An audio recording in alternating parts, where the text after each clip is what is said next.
కేంద్ర కేబినెట్ కీలక నిర్ణయాలు తీసుకున్నాయి. పీఎం వికాస్ యోజన కృషోన్నతి యోజనకు 1,01,321 కోట్ల రూపాయలు కేటాయిస్తూ నిర్ణయం తీసుకుంది.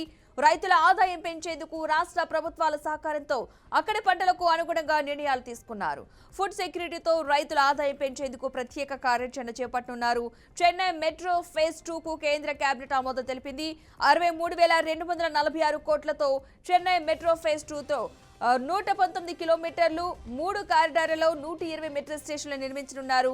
ఫోర్ట్ ఉద్యోగుల కోసం ప్రొడక్టివిటీ లింక్ రివార్డు ఇవ్వనున్నారు. ఇక దీంతో 20,704 మంది ఉద్యోగులకు లబ్ధి చేకూరనుంది. అలాగే రైల్వే ఉద్యోగుల కోసం ప్రొడక్టివిటీ లింక్డ్ బోనస్ కూడా కేంద్రం ప్రకటించింది.